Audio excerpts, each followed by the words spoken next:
1, 2, 3, 4. Forgive me in the daily ways, colour code my tragic days. I can move or I can freeze. They don't have anything else for birds like me. A couple of years ago, and you were there for this, I did I guess you call it a performance art piece. I played improvised synth music, and I took questions from the audience, but the questions were all from a pack of bride-to-be's dirty secrets cards that I'd ordered from a hen's party supply shop online. So someone from the audience would ask me a question. Have you ever watched other people having sex? And then I would gracefully ignore it. And I remember everything you told me back when you were oversharing, and it's all happening to me now.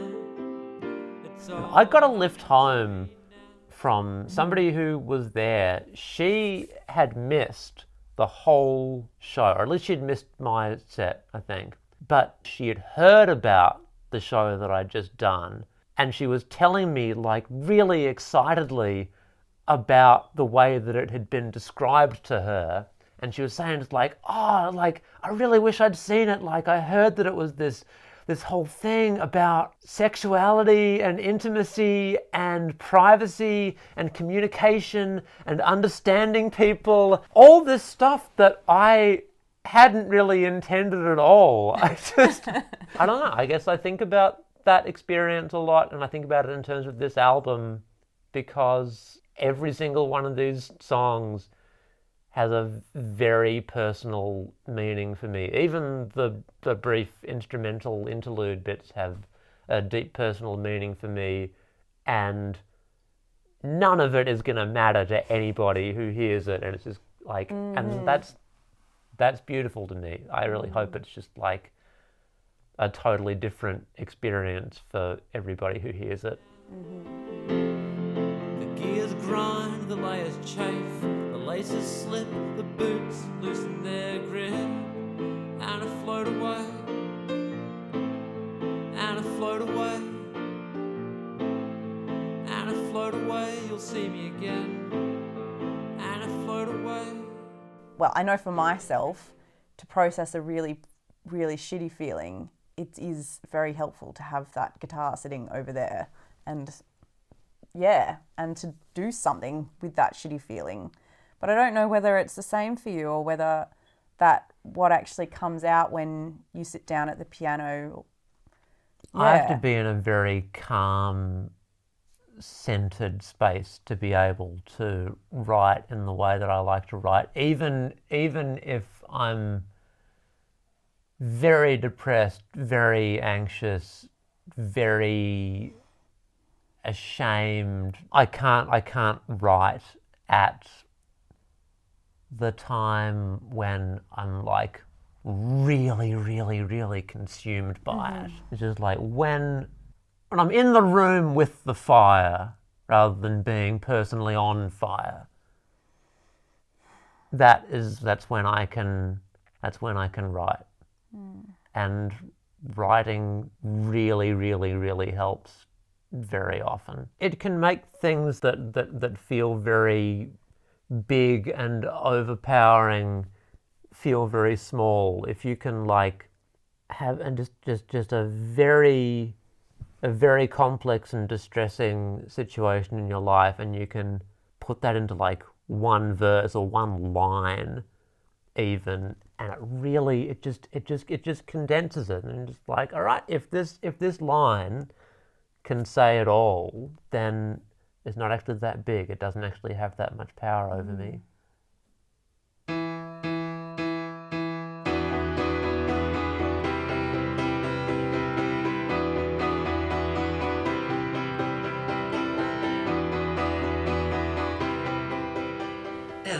The first song on the album is called Pour vos amants inaccessibles, and I really like incorporating other languages into my songwriting sometimes because of how limiting it is. Like, I'm singing in English. When I'm singing in English, that was when I deign to sing in English.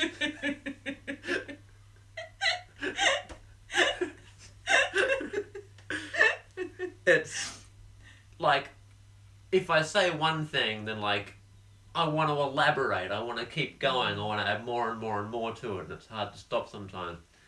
But when there's a phrase that I want to sing, and I want to sing it in another language, in French or Italian or something, I kind of have to get stuck on it. Never once tried to hide it. I took a long weekend and I magnified it.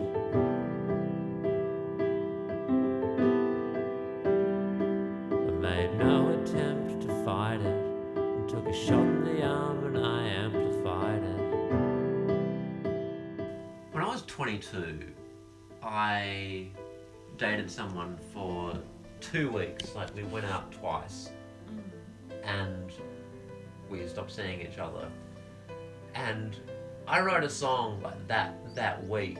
It was called Submarine, and I don't know, like that song, I really made it sound like a lot like there had been like much greater history than there was. Like, I was somehow singing this song as if we'd been seeing each other for years and lived together and had been slowly growing apart. And there's a song on this album, on Stars Under Contract, it's called Back Behind the Eyes Again. And like, it's partly about dissociation, but it's mostly about that song. It's about Submarine. But the thing is, Back Behind the Eyes Again, I wrote that song when I was 23 about the song that I'd written when I was 22, as if I was like, looking back, wiser now. It's like, follies of youth. 22. I really thought that I was like so much more together at 23 that I could write this song about the song that I'd written when I was 22. Like, oh goodness, I really did make a big deal about that. I made a big production of all that, didn't I? Way back when. And so to then record that song effectively unchanged at the age of 35, which is what I am now, it's like looking way back on all of that, and also seized with the terrifying notion that 35 will at some point be actually quite embarrassingly young as well. 35 is the new 22. Gonna write a song when I'm 70. It's just like, oh my goodness, you really thought these were the things that to be concerned about. Well, there used to be a beach here, but it's all one wave now. You'll get hotter in your 30s and you'll never guess how. Just fling your body backwards into the last neon sign. This is making me think about that line of yours, by the way. That one. I'm going to muddle it, but okay. The one about you'll get hotter in your 30s and you won't even know how. Oh my God. When I heard you do that line, I was like, oh my God, I'm so glad I know Chloe, because that is exactly how it is. You definitely get hotter in your 30s and you just didn't even realise like how you would do that, but you did it. It's amazing. Because for me, that line, like, it's a very specifically trans line for me. Not that you can't have it. Yeah. You're allowed to have it. I relinquish all ownership of everything I've written. Now, you can absolutely have it. But for me, that line is like, a lot of people think about this, and I feel like if you're trans or you're queer and you've sort of come out later in life, accepted yourself later in life, you can often wonder, like, what would I go back and tell my younger self? And I had been thinking about that so often for so many years after I'd been out for a while that, like, the game in my mind then turned to like, what would be the most hilariously cryptic true thing I could possibly say to myself in my 20s? And that was actually what I settled on. You'll get hotter in your 30s and you'll never guess how.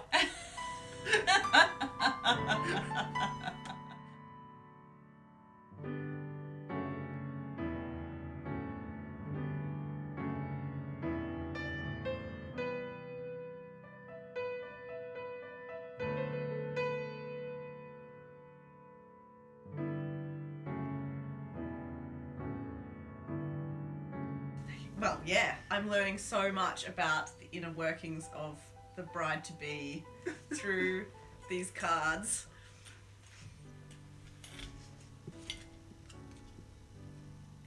Have you ever hooked up with someone you met online?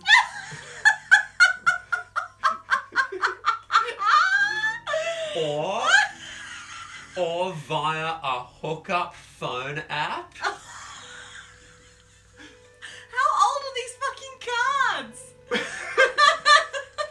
We could have at some point consoled ourselves with the fact that these were like, oh, these are written in the 80s. It was a different time. No, hookup phone app.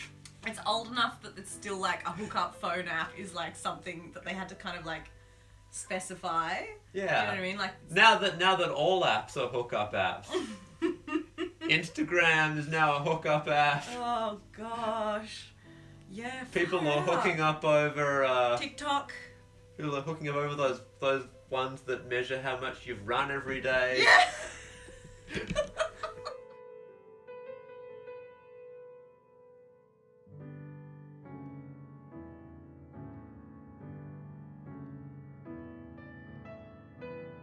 was, yeah. Have you ever dirty danced with a bartender? Specifically a bartender? While they're tending bar? I don't know. I think it's just like somebody who has at any point held that profession. What is this saying about bartenders, by the way? I feel like there is a cultural role of the bartender that is being implied here as being like a certain rough and ready kind of fella. Yeah. Maybe there's a kind of Coyote Ugly kind of thing. Yeah. About the bartender. Have you ever Coyote Uglied at a bartender? Yeah. No. But I have friends that regularly dance on top of bars. Yeah. They love it. They can't get enough of it. Have you ever dirty danced with a bartendress? Tendress. Bartendrina? A bartendrina. A bartendel? I mean, yes, but not while they were tending bar. Like, just in my life. Yeah. Yeah. I feel like most of these never with a bartendist. Not bartendist. Only with a bartendista. Which of your fiance's friends do you think has the hottest ass? Don't think about it, answer immediately. I know you don't know who your fiance is. We haven't established who my fiance is. My life is no better for being sliced, for living every part of it twice. And I should know better than to say I'm alright. I get sliced. I've played every dead character twice. Give me all your worst advice. Your worst advice.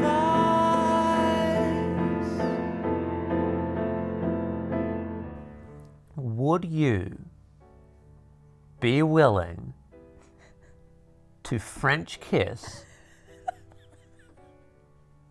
your maid of honor for $50? You can take all the time you need to think about this one. Oh, God, I just don't know. Imagine what you could get With with $50. And all you'd have to do You could close your eyes. You could. You could think about one of those people from Man Oh Man. You could think about a contestant from an episode of Man Oh Man from 1995.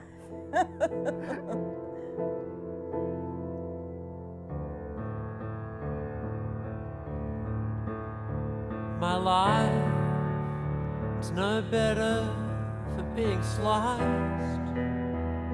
for living every part of it twice. And I should have known better than to say I was alright.